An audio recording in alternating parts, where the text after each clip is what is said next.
All right, so now that test, the scores in the upper right-hand corner, it's out of 100.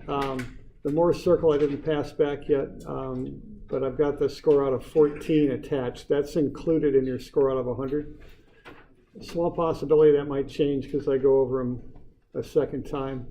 I haven't gone over the Morse yet, but I wouldn't expect it to change much, but it is a possibility, okay? So your score is in the upper right-hand corner out of 100. Okay. All right, that first one, just stress and strain, linear portion of the graph, then it flattens up, then it rises a second time.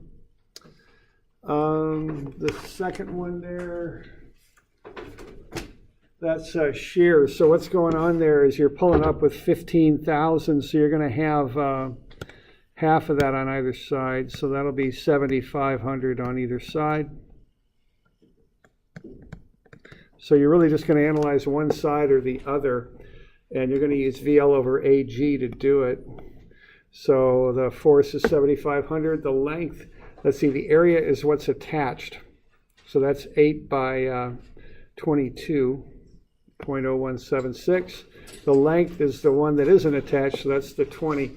And then you use G, not E. So 3 times 10 to the 6 for G, shear modulus. Okay. So we're doing all right on that. Any questions on that? All right, the next one there, find the reaction. It's 25,000. And then what you want to do here is make a cut through C and take one side or the other. If you take the lower side, you're going to have the 4,000 and the 12,000, or excuse me, 9,000 and the 12,000 down. If you take the top side, you're going to get the 25,000 up and the 4,000 down. So what you're doing there is finding that internal force at C required for equilibrium. It's 21,000 tension. Divide by the area, 7.07, and you get the stress, 2970. And that's pulling, so it's in tension.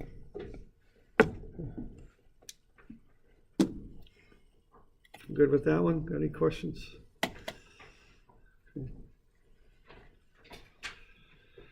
Okay, the next one there, change in temperature is 15 degrees C. Multiply that by the coefficient of thermal expansion, you get 0.06. Now, you could use the length or not. I didn't, so you find the stress, which would be E times epsilon, because all of that temperature strain goes into the stress.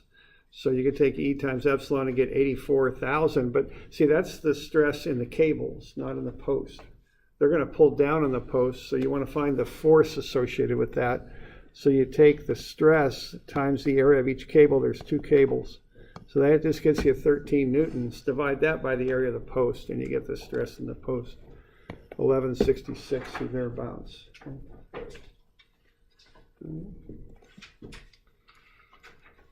So we good with that one? We got any questions on that?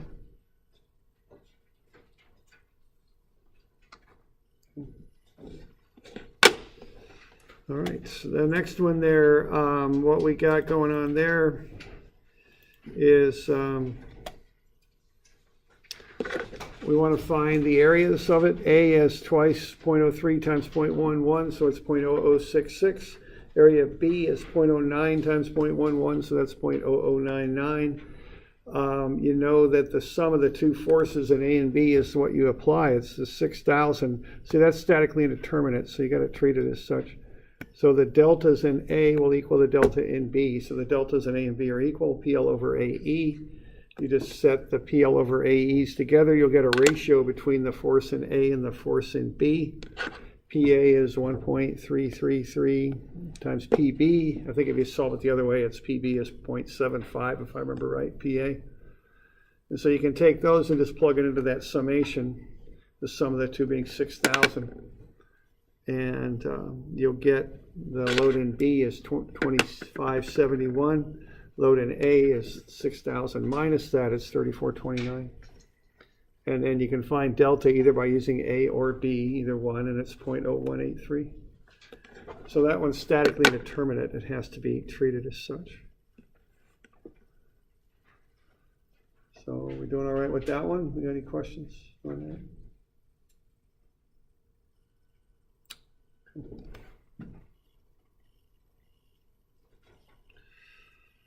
All right.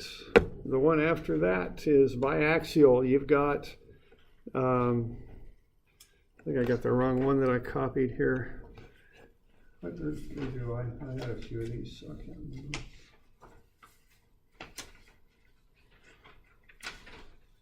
No, this is the right one. Okay, so what we got there, we've got sigma x is minus 172, sigma y is 256, tau xy is positive 218, because it's this one here. And that would rotate the thing counterclockwise, so that's positive 218. The angle is just 25. So you run equations 25 and 26, I think they are, just plugging that data in, and you will get the normal stress and the shear stress on that plane. So it's just a matter of plugging those values into equations 25 and 26 to get the normal stress and the shear stress. So negative 586 and 610 are what you get out of those. So we're good with that. We got any questions on that?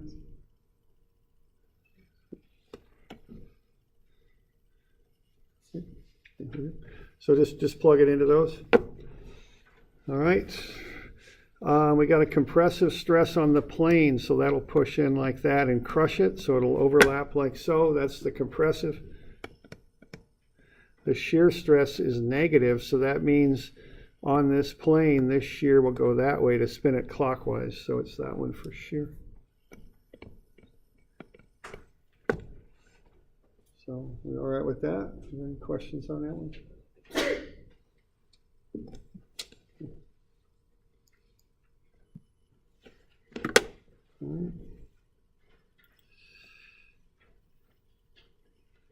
Okay, the last one there, you want to find the maximum, the principal stresses basically, or the maximum tensile stress. So you take tau xy over sigma x minus sigma y over 2, that gets you the angle at which it acts. Tangent 2 theta is equal to that, so theta 1 is about 25 degrees, 24.9. Add 90, you get theta 2. Plug the 24.92 into the equation 25 there, and you'll get 108. And that's bigger than anything applied there, so that's the maximum tension there. That acts on the plane that makes a 24.9 degree angle with the vertical. Okay.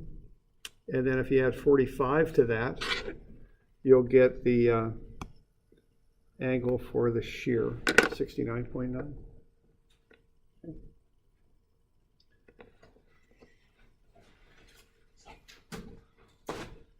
So we doing all right with that? Do we have any questions on that?